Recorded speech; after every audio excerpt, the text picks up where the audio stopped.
प्यारे दोस्तों, आप सबको स्वामी नीरव के बहुत बहुत प्रणाम। दोस्तों, इस वीडियो के माध्यम से एक बहुत रास की बात, एक बहुत इम्पोर्टेंट बात मैं आपके साथ शेयर करना चाहता हूं, जो आपके स्पिरिचुअल जर्नी को बहुत ज़्यादा एक्सेलरेट कर सकती है। आपकी इच्छा है, करना है नहीं करना है, आपकी मर्जी है, आपकी मौज है। दोस्तों,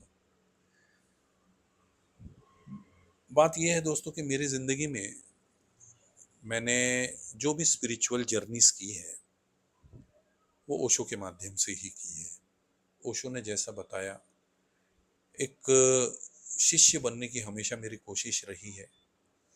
बन पाया या नहीं बन पाया ये अलग बात है। ओशो कहते थे कि रोज ध्यान करो। कभी कभी वो हुआ, कभी कभी वो नहीं भी हुआ, लेकिन एक बेस बनता गया, बनता गया, बनता गया, गहरा गहरा गहरा।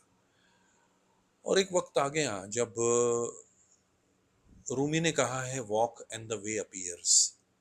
एक मुकाम पे मैं आ गया और वहां से मुझे समझ आया कि कुछ काम तो ऊपरी लेवल पे हो गया है, लेकिन what about deeper level?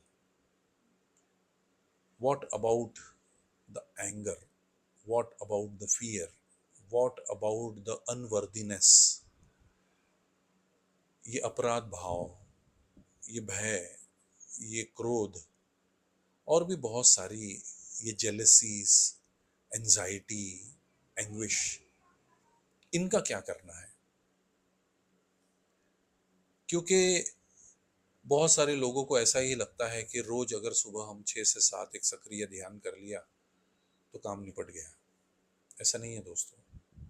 Spiritual journey आगे तो जाएगी, लेकिन एक मुकाम ऐसा आएगा कि लंबी तो जाएगी, गहरी नहीं जाएगी। और बात है उसे गहरा लेके जाना। लंबा लेके जाना तो आप तो इस जगत का कोई अंत ही नहीं है, लेकिन गहरा जाओगे तो कहीं ना कहीं तह आ जाती है।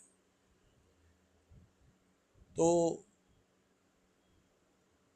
ओशो ने एक बात कही है कि गहरे जाने का मतलब है फॉलिंग अपवर्ड्स।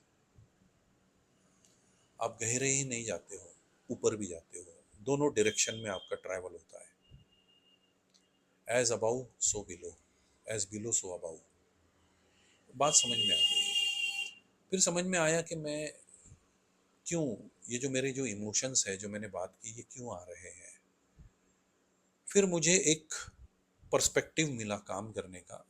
उसका नाम है inner child, inner child healing.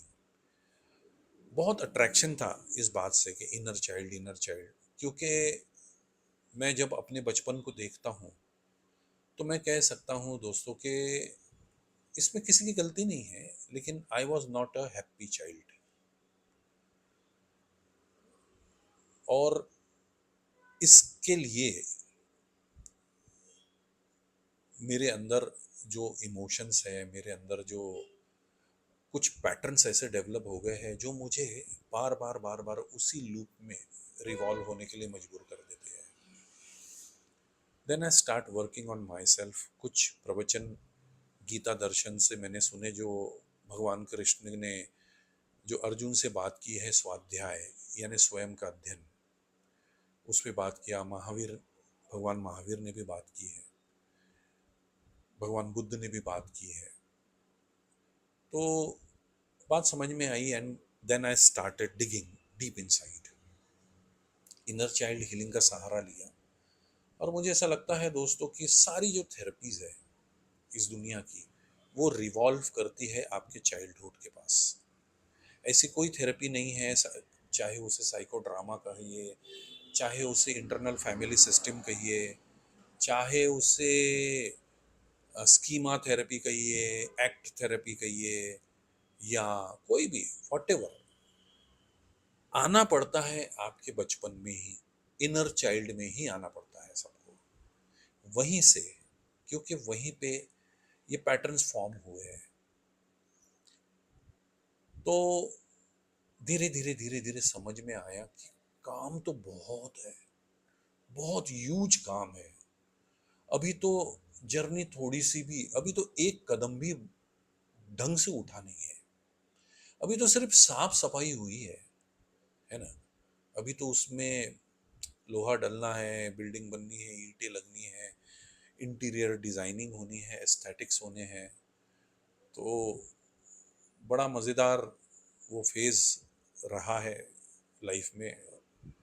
धीरे धीरे धीरे धीरे जब कभी क्रोध आता था या आता है, मैं ऐसा तो नहीं बोलूँगा क्रोध चला गया, ऐसा नहीं है, कि जब कभी आता है तो पहले आता था और चले जाता था, लेकिन उसके ऊपर कोई अवेयरनेस नहीं था, कोई होश नहीं था। अब जब कभी क्रोध आता है, भय आता है, एक अवेयरनेस आ जाता है और एक अंदर से प्रश्न उठता है कि ये क्यों आया है, ये कितना पुराना है, ये मुझे किसने दिया है। क्योंकि जो भी मैं बाहर से सीखा हूँ वो सब मैंने उधार लिया है, और जो चीज़ उधार ली जाती है ना दोस्तों, उस पे आपकी मालकियत नहीं होती है। तो बचपन में जो भी मैंने सुना, जो भी मुझे सुनाया गया, चाहे वो पनिशमेंट के द्वारा सुनाया गया, चाहे वो मुझे प्रेम से सुनाया गया, चाहे वो किसी भी ढंग से मुझे सुनाया गया, शाम दाम दंड भेद यूज करके सुनाया गया, समझाया गया, वो सारे ओपिनियंस को मैंने फैक्ट मान लिया था और उस उन्हीं फैक्ट्स को मैंने अपनी आइडेंटिटी बना ली थी। मुझे ऐसा लगता था कि मैं ऐसा ही हूँ और ये चीज़ मुझे मुझे कभी मिल ही नहीं सकती, या मैं इस चीज़ के लायक ही नहीं हूँ, मैं बिल्कुल नालायक हूँ। नालायक का मतलब होता है दोस्तों unworthy. I am unworthy of money, I am unworthy of happiness.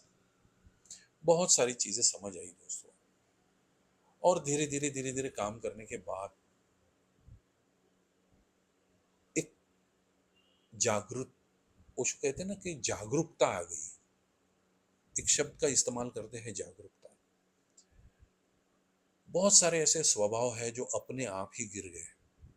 जैसे फॉर एग्जाम्पल प्लीजर, जो लोग प्लीजर होते हैं कि दूसरों की खुशामद करने वाले, दूसरों की हाँ में हाँ मिलाने वाले, ये कहने वाले कि मैं तो ठीक हूँ, भले हम कितने भी तकलीफ में हैं लेकिन दूसरों की मदद करना। वो किस लिए? ताकि उसमें मेरा ही स्वार्थ, दूसरे का स्वार्थ नहीं होता था, उसमें मेरा ही स्वार्थ होता था, ताकि वो मेरे पीठ पीछे ये कहे कि वो आदमी कितना अच्छा है यार, सबकी मदद करता है। लेकिन उस वक्त मैंने अपने आप को, मेरा जो स्वयं है उसको मैंने खूब डोमिनेट कर दिया था। कभी भी दोस्त ने बोला उठे सूठे चले, कहीं पे भी चले, अनकॉन्शियसली, चाहे मन रहो ना रहो तबीयत ठीक है नहीं है, दोस्तों को क्या लगेगा, दुनिया वाले क्या सोचेंगे मेरे बारे में, सबसे बड़ा रोग क्या कहेंगे लोग, ये मुझे समझ आ गई बात। तो ऐसा करते करते दोस्तों एक कोर्स को मैंने जन्म दिया है जो कि मेरा ही है ये। इसमें 99.99.999999% ओशो की देशना है। ओशो जो कहते हैं वो समझा है मैंने, और उसकी बुनियाद पे ये कोर्स बना है जिसे मैं कहता हूँ इनर चाइल्ड हीलिंग। ये शब्द बहुत घिसा पिटा हो गया है दोस्तों, बहुत पुराना भी हो गया है, लेकिन मेरा उसे नया जन्म देने का, neo neo inner child healing मैंने उसे नाम दिया है। और एक नाम दिया है रीपेरेंटिंग द बुद्धा। तो इसकी एक झलक मैं आने वाले मेरे वर्कशॉप में लेने जा रहा हूँ, कि जो कि इसी महीने की 27 तारीख से 31 तारीख तक है।